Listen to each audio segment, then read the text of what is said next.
Assalamualaikum warahmatullahi wabarakatuh.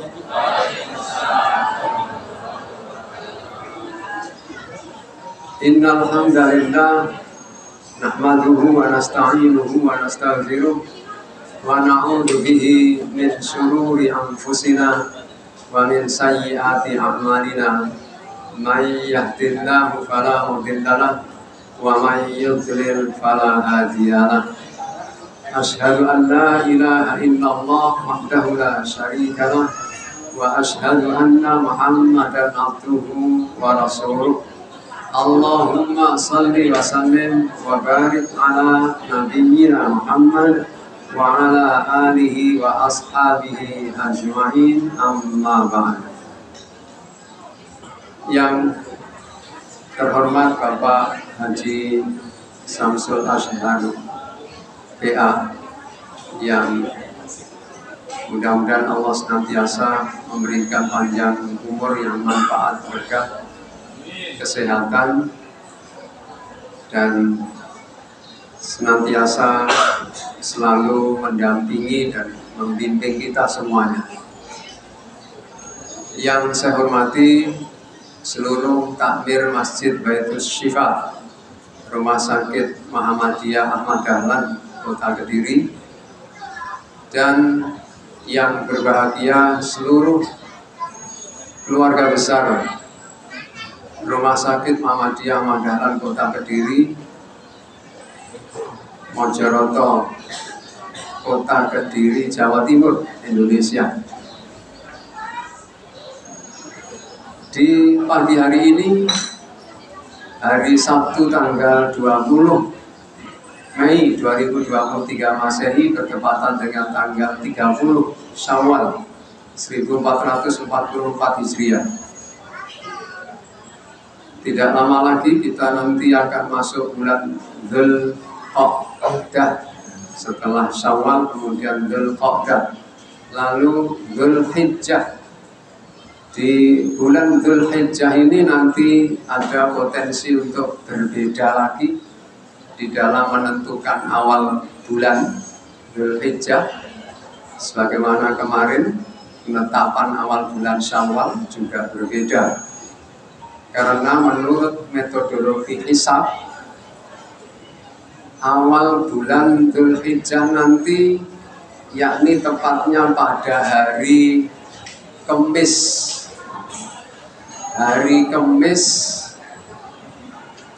tanggal 19 Juni itu ditetapkan tanggal 1 Dzulhijjah, atau tepatnya tanggal 18 Juni maghrib, ketika matahari terbenam, itu hilal bulan sabit itu sudah nampak muncul, tetapi masih dalam ketinggian lebih dari 1 derajat lebih sedikit, sehingga pada saat maghrib itu tanggal 18 Juni itu sudah dinyatakan bulan baru oleh metodologi hisab.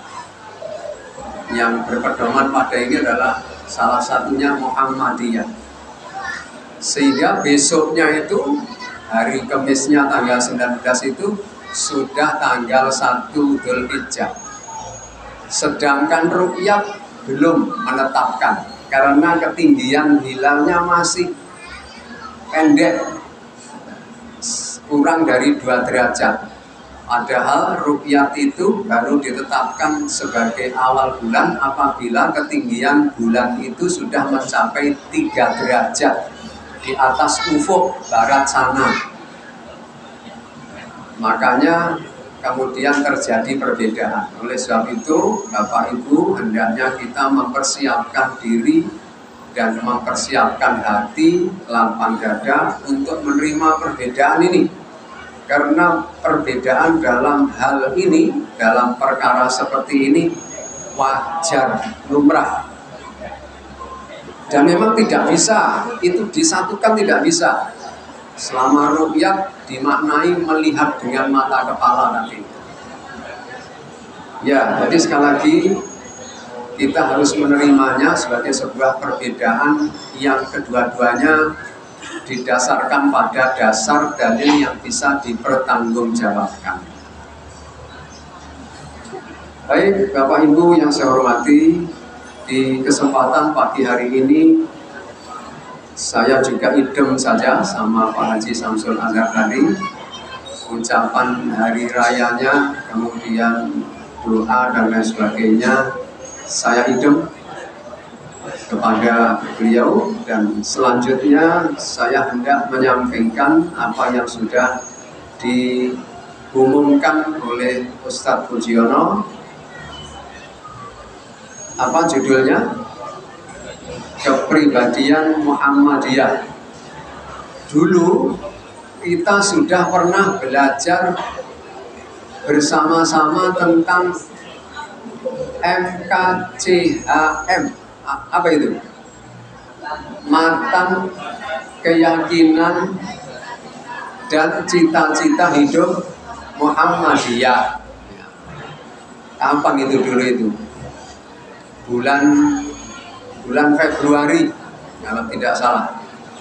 Ini sudah bulan Mei. Di bulan Februari dulu ada MKCHM.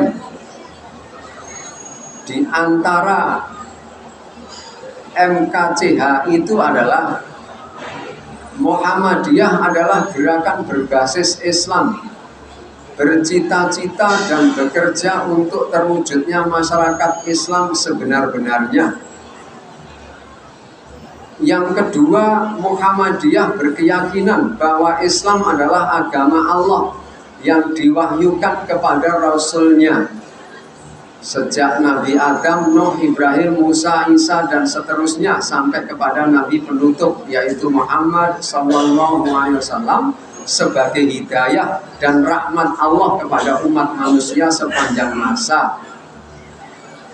Kemudian yang ketiga, Muhammadiyah dalam mengamalkan Islam berdasarkan Al-Quran, Sunnah Rasul. Yang keempat, Muhammadiyah bekerja untuk terlaksananya ajaran-ajaran Islam yang meliputi bidang-bidang akidah, kemudian akhlak, ibadah, muamalah duniawiyah. Kemudian yang terakhir, Muhammadiyah mengajak segenap lapisan bangsa Indonesia yang telah mendapat karunia Allah berupa tanah air yang mempunyai sumber-sumber kekayaan, kemerdekaan bangsa dan negara Republik Indonesia yang berfalsafat Pancasila, untuk berusaha bersama-sama menjadikan suatu negara yang adil dan makmur dan diridhoi oleh Allah Subhanahu wa Ta'ala sebagai baldatun thayyibatun wa rabbun ghafur. Itu matan keyakinan dan cita-cita hidup Muhammadiyah. Nah, sekarang kepribadian Muhammadiyah itu juga berpijak pada cita-cita ini, mantan keyakinan dan cita-cita hidup Muhammadiyah ini. Maka sesungguhnya ya kepribadiannya muncul tumbuh dari keyakinan yang dirumuskan sedemikian rupa tadi itu. Singkatnya kira-kira begitu. Tetapi perlu juga saya sampaikan, materinya sudah saya kirimkan, baik yang PDF maupun yang berupa postingan WA. Kalau Bapak Ibu sudah menerima postingannya, kiriman dari Ustadz Pujiono, maka bisa dibaca di sana. Muhammadiyah adalah persyarikatan yang merupakan gerakan Islam. Islam itu agama, dan supaya Islam itu bisa dirasakan oleh yang beragama, dan dirasakan oleh yang ada di sekitar orang yang beragama, maka harus ada pergerakan, harus digerakkan.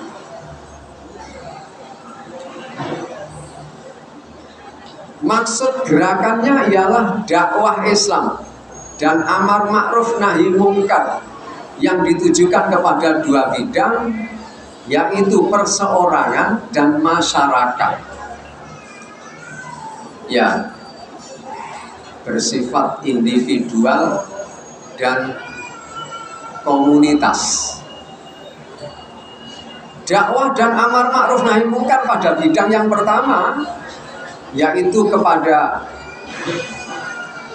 perorangan ini, itu juga dibagi dua. Kepada yang telah Islam bersifat pembaruan, tasdid, yaitu mengembalikan kepada ajaran Islam yang asli dan murni. Jadi untuk yang kepada golongan individu pribadi-pribadi, Muhammadiyah itu hendak menyampaikan pesan-pesan untuk memurnikan amalan-amalan itu, khususnya amalan-amalan ibadah itu. Pengertian tajdid di dalam istilah yang dibuat oleh Muhammadiyah itu adalah memurnikan, mengembalikan kepada aslinya. Misalnya ibadah-ibadah kita, ibadah sholat kita misalnya. Sholat itu sebagaimana yang Rasulullah sabdakan, "Shollu kama ra'aitumuni usolli." Sholatlah kalian sebagaimana kalian melihat aku sholat.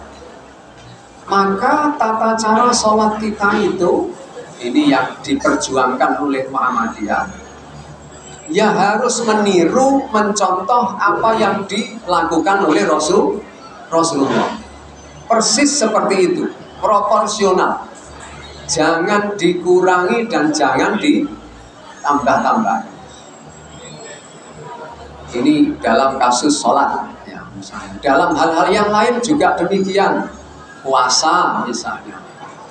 Puasa itu yang ada ya puasa Ramadan, adapun puasa-puasa sunnah ya puasa Senin Kamis, puasa 3 hari setiap bulan, puasa Daud itu, puasa Arafah nanti ya, di bulan Dzulhijjah, kemudian puasa Asyura yang sunnah-sunnah, ada lagi puasa nadar ya, selain puasa Ramadan yang wajib. Puasa nadar itu juga wajib. Barang siapa yang bernadar untuk melaksanakan puasa dan dia tidak terhalang untuk menunaikan nadarnya itu, maka wajib baginya untuk melaksanakannya. Yang ada itu jangan ditambah-tambah puasa-puasa yang lain. Puasa pati geni, puasa ngerowot, puasa apa lagi?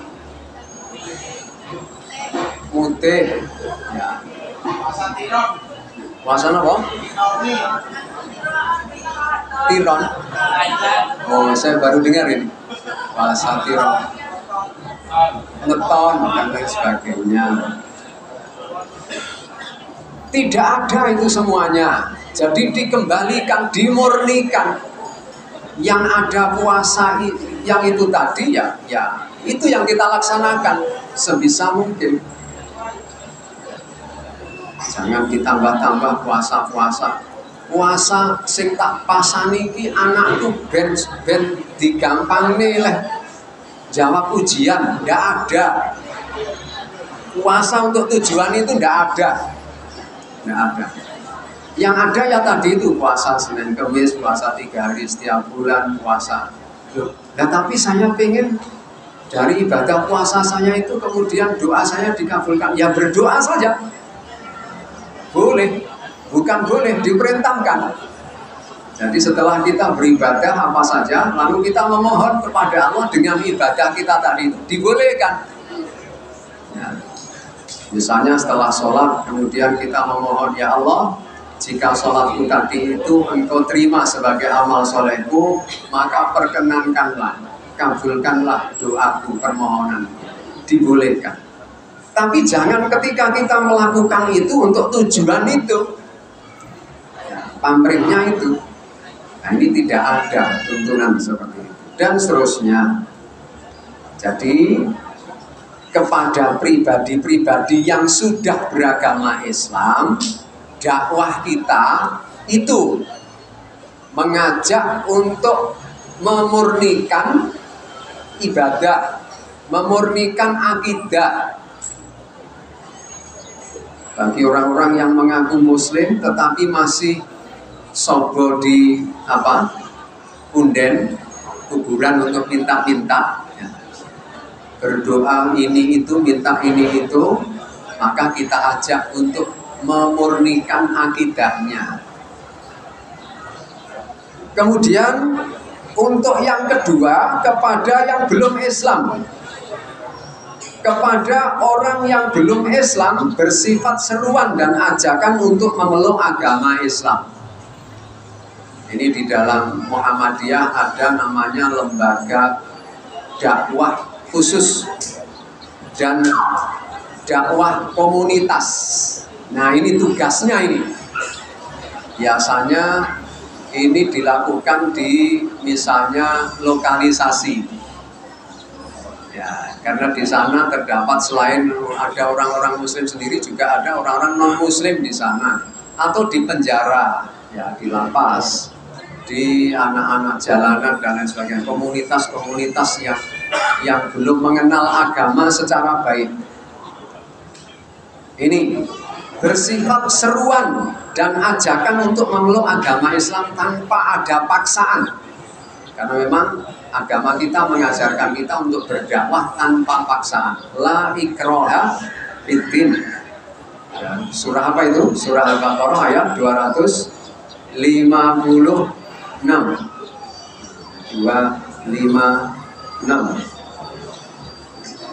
Selanjutnya adapun dakwah Islam dan amar ma'ruf nahi munkar bidang kedua, kelompok ini jamaah, ialah kepada masyarakat bersifat kebaikan dan bimbingan serta peringatan.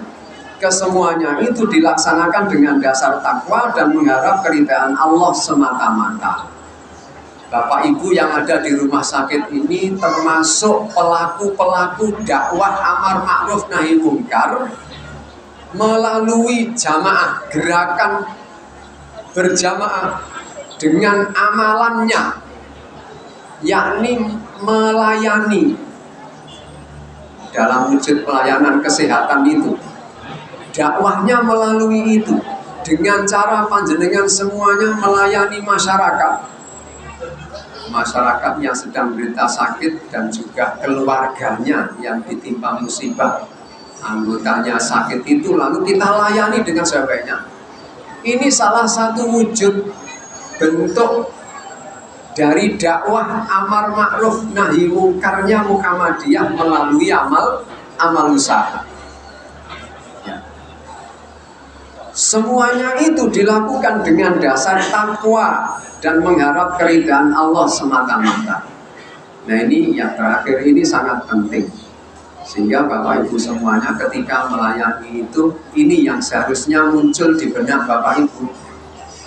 Dasar saya melayani adalah ketakwaan. Dasar saya melayani adalah mencari ridho Allah, bukan pujian dari pasiennya, bukan pujian dari keluarga pasiennya, bukan pujian dari sesama manusia, tetapi mendapat ridho Allah. Karena kalau targetnya ridho Allah, maka Allah akan melimpahkan keberkahan oleh karena keridaannya itu. Yang terpenting untuk memperoleh kebaikan itu memang ridho Allah. Dan kunci untuk meraih ridho Allah adalah manut, tunduk patuh terhadap ketentuan dan ketetapan Allah, yakni syariatnya. Nah, kalau syariat di dalam amal usaha seperti rumah sakitnya Muhammadiyah apa? Ya, dalam pelayanan kesehatan itu yang mengikuti SOP yang sudah ditentukan itu. Karena SOP yang sudah ditentukan itu sudah kompilasi antara ikhtiar peraturan manusia, istihad manusia ini dengan dasar keagamaan. dasar ajaran-ajaran agama kita. Jadi apabila kita menunaikan sesuai dengan SOP itu dan dilandasi dengan ini tadi, takwa dan mencari ridho Allah, alias singkatnya adalah ikhlas, ya itulah kunci untuk meraih keridhaan Allah. Apabila kita sudah mendapat meraih ridho Allah, maka apapun jika keuntungan yang kita peroleh, yang mungkin diantaranya bersifat material, maka itu akan mendatangkan keberkahan, seberapapun nilainya, seberapapun jumlahnya, nominal. Dengan melaksanakan dakwah Islam dan amar ma'ruf nahi mungkar dengan caranya masing-masing yang sesuai, Muhammadiyah menggerakkan masyarakat menuju tujuannya, ialah ini tujuan satu-satunya di dalam cita-cita yang kemarin sudah kita baca di bulan Februari yang lalu, yaitu terwujudnya masyarakat Islam yang sebenar-benarnya. Cita-cita dan tujuan akhirnya adalah ini, terwujudnya masyarakat Islam yang sebenar-benarnya, tidak hanya pandai secara pengetahuan saja, tetapi mengamalkannya sesuai dengan apa yang diyakini berdasarkan pengetahuannya dari apa-apa yang sudah disampaikan oleh Rasulullah SAW dari petunjuk-petunjuk Allah. Dasar dan amal usaha Muhammadiyah dalam perjuangan melaksanakan usahanya menuju tujuan terwujudnya masyarakat Islam yang sebenar-benarnya, di mana kesejahteraan, kebaikan, dan kebahagiaan luas merata. Muhammadiyah mendasarkan segala gerak dan amal usahanya atas prinsip-prinsip yang tersimpul dalam muqaddimah anggaran dasar, yaitu ada 6 di sini. Hidup manusia harus berdasar tauhid, ibadah dan taat kepada Allah. Sekali lagi ini memang tidak lepas dari kemarin, dari MKCH Muhammadiyah, matan keyakinan dan cita-cita hidup Muhammadiyah. Jadi yang pertama, hidup manusia harus berdasar tauhid, ibadah dan taat kepada Allah. 2, hidup manusia bermasyarakat. Kita itu tidak boleh menafikan tentang fitrah kita diciptakan oleh Allah ini. Kita ini diciptakan oleh Allah ternyata bukan untuk hidup individualis, hanya mementingkan dan memikirkan dirinya sendiri, tidak.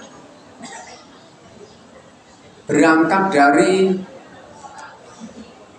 surah Al-Alaq, ya, surah Al-Alaq. Ketika ayat ini pertama kali diturunkan, ya, dari Al-Quran itu, Iqra' bismi rabbikal ladzi khalaq. Bacalah atas nama Tuhanmu yang telah menciptakan. Terusnya apa? Alladzi khalaqal insana min 'alaq. Yang telah menciptakan manusia dari alaq. Apa itu alaq itu? Dari sesuatu unsur yang alaq. Alaq itu tergantung, menggantung.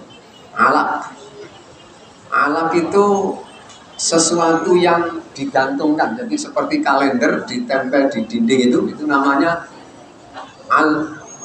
allaqa yu'alliqu. Itu artinya menggantungkan, menempelkan. Manusia tercipta dari sesuatu yang nempel. Artinya tergantung itu, menggantung. Jadi sesuai dengan fitrahnya manusia itu sangat bergantung kepada yang lainnya. Tidak bisa hidup sendiri. Sendiri sama sekali tidak bisa. Jadi kemandirian manusia itu kemandirian yang nisbi. Manusia tidak bisa mulai dari bangun tidur saja itu sudah. Kita pakai baju ini dari mana kita peroleh? Kan tidak mungkin kita nanam dari kapas ya, kapas diperoleh dari Pak Tani yang menanam pohon kapas itu, lalu nanti kapas dipintal dan lain sebagainya. Artinya sangat bergantung kepada yang lainnya. Kita mandi pakai air itu kita ambil dari melalui sarana mesin air yang menciptakan siapa dan seterusnya. Tidak bisa kita mandiri secara penuh, tidak bisa. Min alaka, dari sesuatu yang nempel, yang bergantung itu tadi. Jadi hidup manusia itu harus bermasyarakat, berjamaah. Keliru kalau ada orang yang nuruti kemauannya. Terkadang ada orang yang di dalam serawung ya, bergaul itu kemudian terbentur oleh, bahasa Jawanya kecentok ya. Kecentok persoalan dengan temannya, lalu terkadang muncul pernyataan, tinimbang aku melu-melu ngaji bareng-bareng di masjid, paling yo engko ketemu wong kae gara itu karane luwih becik aku tak neng omah ae, rasanya ndi urip dhewe. Bahkan terkadang ada suami istri yang begitu, mungkin menemukan sesuatu yang buruk pada pasangannya lalu mengatakan luwih becik aku urip dhewe mas. Ini sebenarnya keliru besar. Karena manusia itu diciptakan ternyata sangat bergantung kepada yang lainnya. Ya, yang ketiga, mematuhi ajaran-ajaran agama Islam dengan berkeyakinan bahwa ajaran Islam itu satu-satunya landasan kepribadian dan ketertiban bersama untuk kebahagiaan dunia akhirat. Ya, jadi setiap gerakan yang kita lakukan dan gerakan amal usaha itu harus dilandaskan pada unsur-unsur yang telah saya sebutkan ini tadi. Hidup manusia harus berdasar tauhid, ibadah dan taat kepada Allah. Yang kedua, hidup manusia bermasyarakat, tidak bisa lepas dari persoalan itu, harus melibatkan diri dalam kehidupan berjamaah.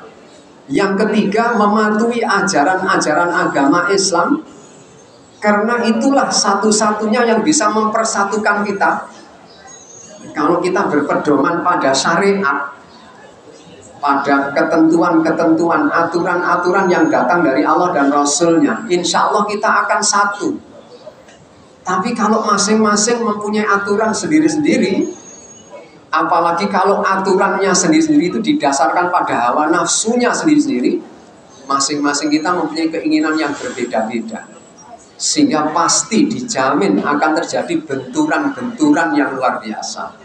Tapi kalau dilandaskan pada syariat, pada aturan-aturan yang Allah tetapkan dan telah disampaikan, ditunjukkan oleh Rasulullah SAW, maka insya Allah mudah kita disatukan, diselaraskan, disenadakan.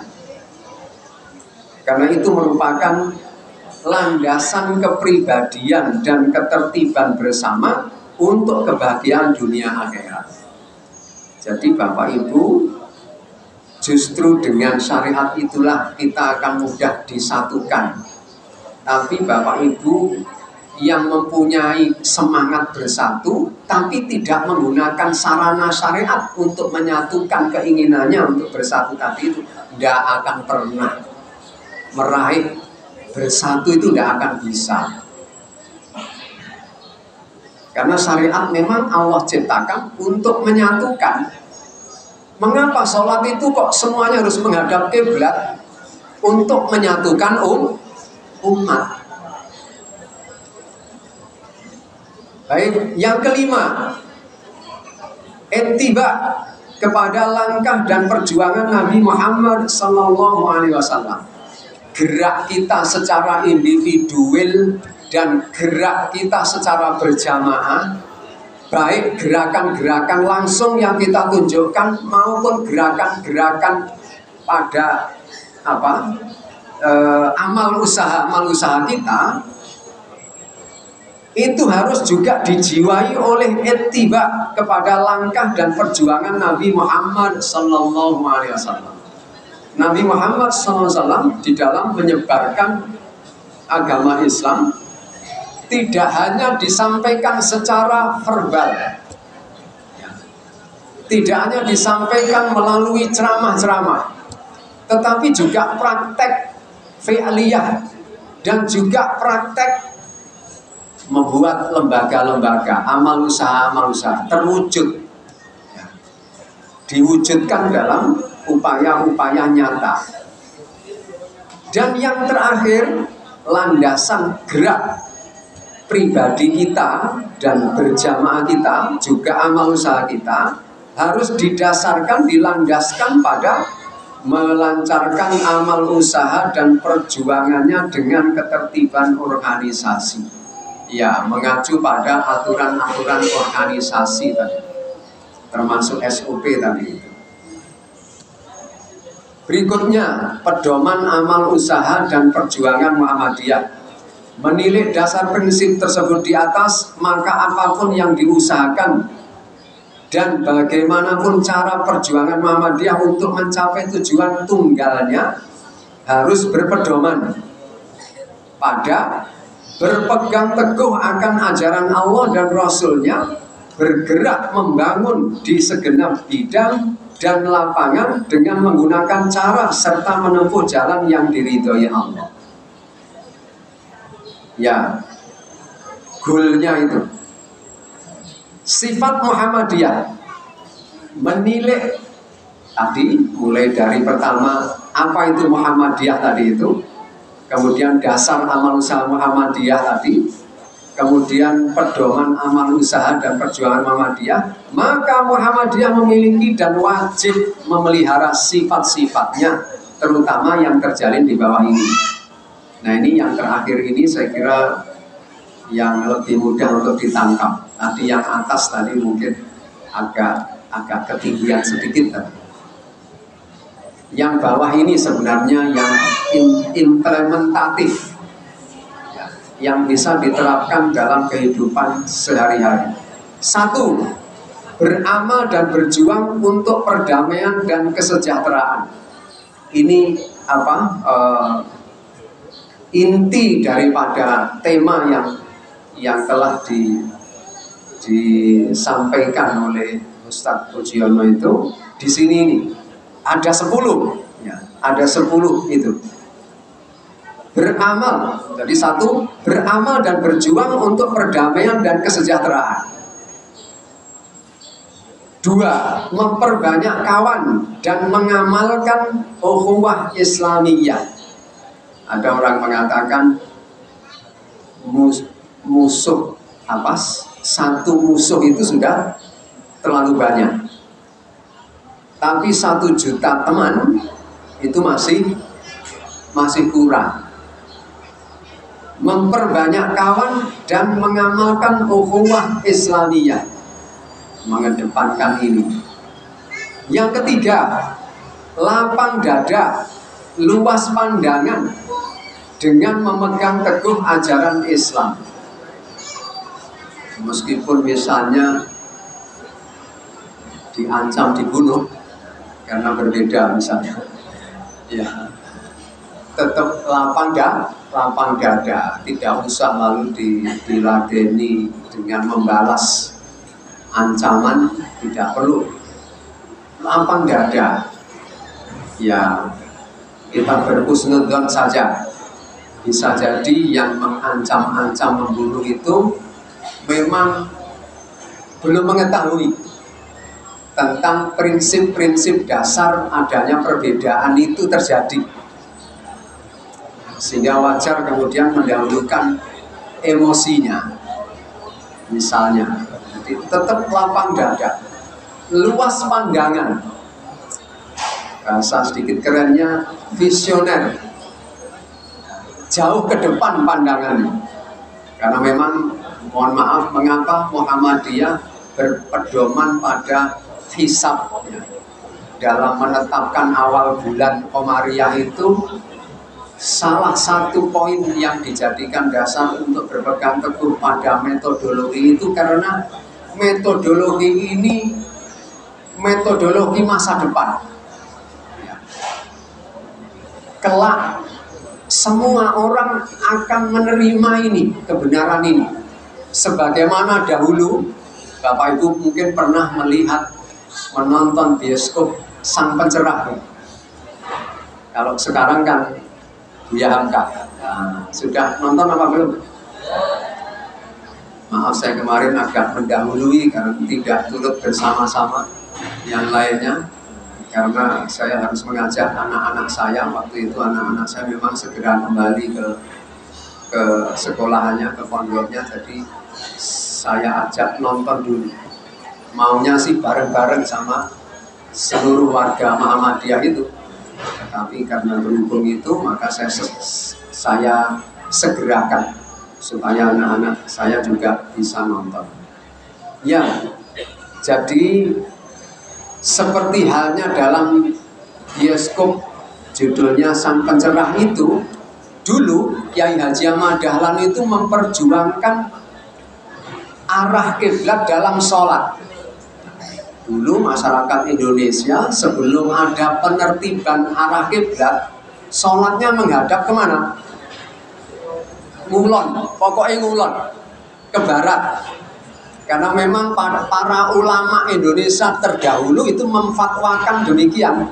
Pokoknya arah kiblat Masjidil Haram itu enek kulon. Sehingga akhirnya masjid-masjid dibangun, semuanya itu sholatnya menghadap ke barat. Yang penting ke barat. Tapi ternyata setelah ditemukan ilmu hisab dan ketemulah rumus-rumusnya untuk mengetahui posisi Ka'bah di mana dan posisi letak seseorang di tanah air Indonesia ini di sebelah mana. Maka setelah ditemukan ilmu itu, lalu Kiai Haji Ahmad Dahlan menetapkan atau menertibkan arah kiblat masjid-masjid itu harus mengarah ke kiblat, dan akhirnya betul sekarang sudah diterima itu. Tidak ada yang menolak, tidak ada yang menolak. Padahal di zaman Kiai Haji Ahmad Dahlan itu mendakwahkan ini, Masya Allah, penentangannya luar biasa. Dalam film itu kan sampai merobohkan masjid yang dibangun oleh Kiai Haji Ahmad Dahlan, dirobohkan gara-gara ini, ya, mengacaukan, memecah belah umat ini. Tapi karena Kiai Haji Ahmad Dahlan mengetahui ini di masa yang akan datang akan diterima, ketika orang-orang sudah mengerti, ya, kebenaran ini, mereka akan menerima. Maka yang terjadi benar. Sekarang bahkan ada lembaga khusus yang mengesahkan jika kita mau membangun masjid itu harus ditetapkan arah kiblatnya oleh lembaga ini. Ya. Itu artinya bahwa mengarahkan arah kiblat dalam sholat itu hukumnya wajib. Demikian pula ini nanti tentang hisab ini, semua nanti akan ke sini, akan menggunakan hisab ini. Makanya Muhammadiyah memperjuangkan, meskipun pertentangannya luar biasa, penentangannya luar biasa, resiko. Baik. Lapang dada, luas pandangan dengan memegang teguh ajaran Islam. Yang keempat, bersifat keagamaan dan kemasyarakatan. Dalam kita berpenampilan atau menampilkan diri kita, melakukan apa saja, itu orientasinya adalah itu, keagamaan dan kemasyarakatan. Yang kelima, mengindahkan segala hukum, undang-undang, peraturan, serta dasar dan falsafah negara yang sah. Muhammadiyah juga memperhatikan dan mengedepankan ini pula. Peraturan-peraturan pemerintahan dikombinasikan dengan keyakinan berdasarkan pengetahuan keagamaannya Muhammadiyah digabungkan. Tidak hanya pengetahuan keagamaannya saja yang dikedepankan. Ya, ini saya kira penting karena banyak juga orang-orang yang kurang memperhatikan dalam hal ini, mengedepankan keagamaannya saja. Aturan-aturan undang-undang yang dibikin oleh negara diabaikan. Yang keenam, amar ma'ruf nahi mungkar dalam segala lapangan serta menjadi contoh teladan yang baik. Saya kira tidak perlu diterangkan ini. Ya, amar ma'ruf nahi mungkar. Ketika amar ma'ruf itu mudah, tapi ketika nahi mungkar ini yang perlu perjuangan lebih. Yang ketujuh, aktif dalam perkembangan masyarakat dengan maksud islah dan pembangunan sesuai dengan ajaran Islam. Yang kedelapan, kerjasama dengan golongan Islam manapun juga dalam usaha mensyiarkan dan mengamalkan agama Islam serta membela kepentingan Islam. Kepentingannya di sini maksudnya kepentingan Islam, bukan kepentingan pribadi-pribadi golongan. Nyanya di sini nyanya kembali kepada Islam. Nah ini juga saya kira poin ke-8 ini sangat penting. Kerjasama dengan golongan Islam manapun, yang penting dia mengaku Muslim. Selama Islamnya memang Islam yang yang viral sekarang ini kan ada apa ini Pondok Al-Zaitun, ya. Pondok Al-Zaitun yang bikin kacau ini. Madhabnya madhab Soekarno. Ya, amaliyahnya seperti itu. Amaliyahnya Masya Allah. Ini membuat fitnah yang luar biasa. Jadi dengan kelompok manapun Muhammadiyah itu welcome. Ajak kerjasama.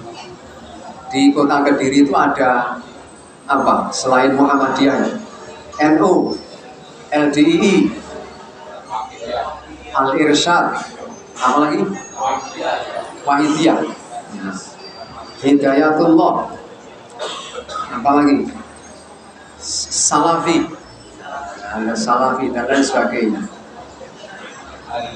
Kami sedang membuat grup, bahkan yang merintis kemarin justru yang Gus Ab itu sebagai ketua PCNU, kemudian dari LDI Pak Abdul itu mengajak Muhammadiyah, saya khususnya, kemudian membentuk grup Forkom khusus dalam grup ini. Dan kami selalu berpose bersama-sama sambil menyatukan tangan, ya, mengepalkan tangan, disatukan bersama. Ini untuk memberi contoh bahwa kami bisa bekerja sama dengan kelompok Muslim manapun. Hanya ini belum maksimal. Yang ada masih tiga kelompok ini, Muhammadiyah, NU dan LDI. Ini di mana-mana selalu bertiga ini. Kalau ada acara-acara pasti kami akan selalu koordinasi di dalam rangka untuk di samping untuk menjaga stabilitas, ya, keamanan, ketertiban dan lain sebagainya. Apalagi dalam rangka untuk menyongsong tahun politik 2024 ini. Kemudian yang ke-9, membantu pemerintah serta bekerja sama dengan golongan lain dalam memelihara dan membangun negara untuk mencapai masyarakat adil dan makmur yang diridhoi Allah Subhanahu wa Ta'ala. Saya ingat ini dipesankan oleh beliau kemarin yang Ustadz yang mengisi halal bihalal, ya, Ustadz Fathur Rahman Kamal. Beliau ini adik kelas saya ketika di pondok, 4 tahun di bawah saya. Beliau tahun 2093, saya 89. Beliau berpesan ketika beliau mau pulang itu, Ustaz, di samping memuji acaranya sukses, kemudian menyampaikan, tolong Ustaz, Muhammadiyah jangan menjadi oposisi bagi pemerintah. Artinya jangan memposisikan diri sebagai lawan pemerintah.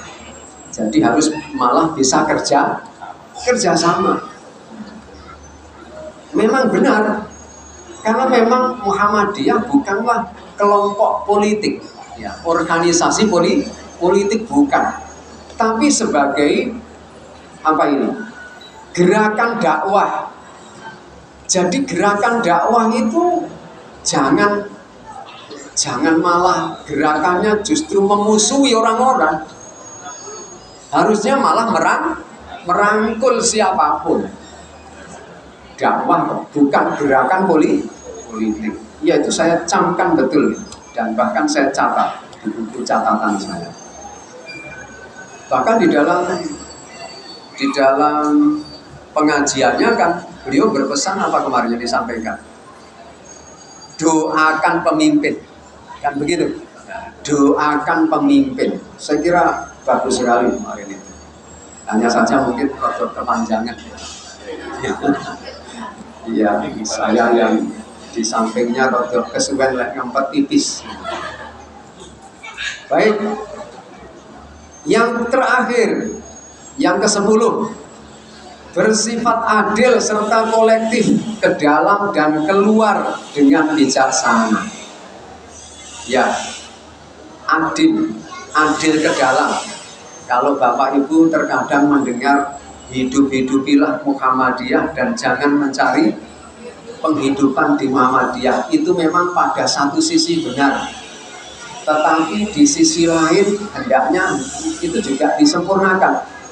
Hidup-hidupilah Muhammadiyah, jangan mencari penghidupan di Muhammadiyah, dan hidupilah pula yang menghidupkan Muhammadiyah. Nah, begitu kira-kira. Harusnya ada tambahannya itu. Dan hidupilah pula orang yang menghidupi Muhammadiyah. Ini pengertian adil ke dalam dan adil keluar. Ya, jangan sampai kita itu adil keluar, tapi bagian dalamnya kita berbuat zalim. Ada orang seperti ini. Ada istilah kuda perahan. Diambil tenaganya saja kuda itu, hidukar ya. Tapi tidak pernah dipakani, atau dipakani tapi tidak begitu memenuhi kebutuhannya. Tapi setiap hari dipakai andong, dipakai janggol. Kusirnya dapat masukan, dapat pemasukan. Tapi kasihan kudanya sampai kurus-kurus. Ya. Jadi adil ke dalam dan adil keluar dengan bijaksana. Bapak Ibu yang saya hormati, ini kurang lebih ya.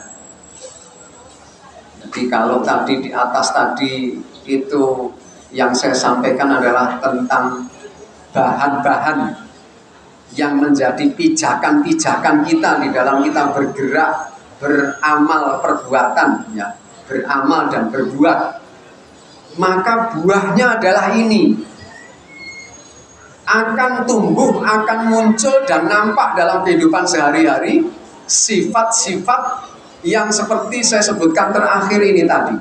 Dan inilah kepribadian Muhammadiyah.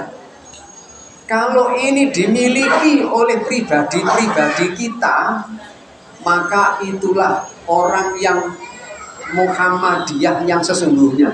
Meskipun mungkin dia tidak mempunyai NBM, nomor baku Muhammadiyah, tapi kalau sifat-sifatnya, karakternya, kepribadiannya sudah seperti ini, dialah Muhammadiyah. Muhammadiyah. Jadi saya kira yang terakhir ini yang nanti Bapak Ibu penting untuk dijadikan sebagai pedoman. Jajal akuki di dalam berbuat sudah sesuai dengan unsur-unsur ini apa belum, nanti begitu ya, bisa dijadikan sebagai ukuran tolok ukur Bapak Ibu untuk kehidupan sehari-hari. Saya kira ini Bapak Ibu yang dapat saya sampaikan. Mohon maaf atas segala kekurangan dan kesalahan. Saya tutup dengan Mbok Suminten penekan klopo.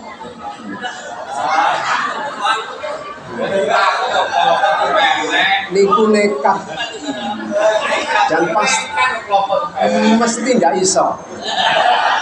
Cekap semanten atur kula wonten lepat nyun pangapura. Billahi taufiq wal hidayah, nasrun minallah wa fathun qarib. Wassalamualaikum warahmatullahi wabarakatuh.